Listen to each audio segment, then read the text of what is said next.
സൗദിയിലെ ജയിലിൽ വധശിക്ഷയ്ക്ക് വിധിക്കപ്പെട്ട് 18 വർഷത്തോളം മരണം കാത്തുകിടന്ന അബ്ദുൾ റഹീമിനെ രക്ഷിക്കാനായി ബോബി ചെമ്മണ്ണൂർ നടത്തിയ ഐതിഹാസികമായ ആ യാചകയാത്രയും തുടർന്നുണ്ടായ സംഭവങ്ങളും അദ്ദേഹം ഇപ്പോൾ സിനിമയാക്കാൻ ഒരുങ്ങുകയാണ്.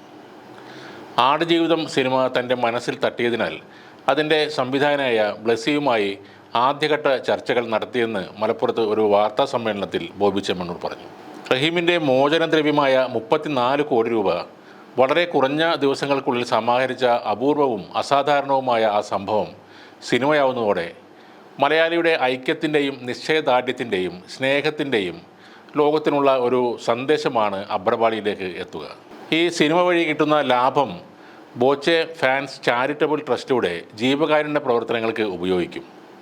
സിനിമയുടെ ബഡ്ജറ്റ് അടക്കമുള്ളവ ഇനിയും തീരുമാനിച്ചിട്ടില്ല. താൻ സിനിമയിൽ അഭിനയിക്കുകയോ സിനിമ നിർമ്മിക്കുകയോ ചെയ്യേണ്ടെന്ന് നേരത്തെ തീരുമാനിച്ചിരുന്നു. എന്നാൽ ഇപ്പോൾ ബോച്ചെ ഫാൻസിൻ്റെ നിർബന്ധവും സമൂഹത്തിന് നല്ലൊരു സന്ദേശവും ആകും എന്നതുകൊണ്ടാണ് ഈ സിനിമ എടുക്കുന്നത്. റഹീമിൻ്റെ കുടുംബത്തോട് ഈ സിനിമയെക്കുറിച്ച് സംസാരിച്ചിട്ടില്ല. അവരുടെ ഭാഗത്തു നിന്നും എതിർപ്പ് ഉണ്ടാവില്ലെന്നാണ് താൻ കരുതുന്നത് എന്നും പറയുന്നു.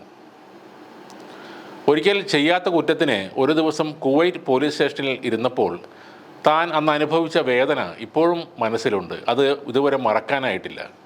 അപ്പോൾ ഇത്രയധികം വർഷം ജയിലിൽ കിടന്ന റഹീമിൻ്റെ മാനസികാവസ്ഥ തനിക്ക് മനസ്സിലാകുമെന്നും ഇതും റഹീമിനായി മുന്നിട്ടിറങ്ങാൻ ഒരു കാരണമായെന്നും ബോബി ചെമ്മണ്ണൂർ പറയുന്നു. എന്തായാലും നേരത്തെ തീരുമാനിച്ച പോലെ ഈ സിനിമയിൽ താൻ അഭിനയിക്കുന്നില്ല. ആരെ നായകനാക്കണം എന്നതിൽ ചില പേരുകൾ മനസ്സിലുണ്ട്. അത് സംവിധായകനോട് കൂടി ആലോചിച്ച ശേഷം തീരുമാനിക്കും. 3 മാസത്തിനുള്ളിൽ ഷൂട്ടിംഗ് ആരംഭിക്കാനാണ് പദ്ധതിയെന്നും ബോബി ചെമ്മണ്ണൂർ പറയുന്നു. യമനിൽ വധശിക്ഷയ്ക്ക് വിധിക്കപ്പെട്ട് ശിക്ഷ കാത്ത് കഴിയുന്ന മലയാളിയായ നിമിഷപ്രിയയുടെ മോചനത്തിനു കൂടി ഇടപെടണം എന്ന ആവശ്യം ഉയരുന്നത് മാധ്യമപ്രവർത്തകർ എടുത്തു പറഞ്ഞപ്പോൾ ബോബി ചെമ്മണ്ണൂർ മറുപടിയായി പറഞ്ഞത് നിമിഷപ്രിയ നിരപരാധിയാണോ എന്ന കാര്യം താൻ അന്വേഷിച്ചു വരികയാണെന്നാണ്. പലരും അവരെക്കുറിച്ച് പല അഭിപ്രായങ്ങളും പറഞ്ഞു കേൾക്കുന്നുണ്ട്. അതിൻ്റെ യഥാർത്ഥ സ്ഥിതി എന്താണെന്ന് അറിഞ്ഞാൽ ബോച്ചെ ഫാൻസുമായും മറ്റ് സംഘടനകളുമായും ആലോചിച്ച് ഒരു തീരുമാനമെടുക്കും. എപ്പോഴും ജനഹിതത്തിനൊപ്പം ഉണ്ടാകുമെന്നും ബോബി ചെമ്മണ്ണൂർ പറയുന്നു. മുസ്ലിം ആയതുകൊണ്ടാണ് റഹീമിനായി ഇറങ്ങിയതെന്ന പ്രചാരണം ശരിയല്ല.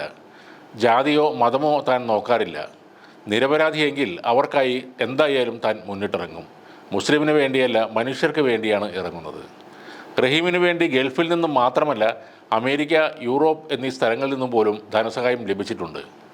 മലയാളികളുടെയും കേരളത്തിൻ്റെയും മാനവികത ഇതാണെന്നും ബോബി ചെമ്മണ്ണൂർ പറയുന്നു.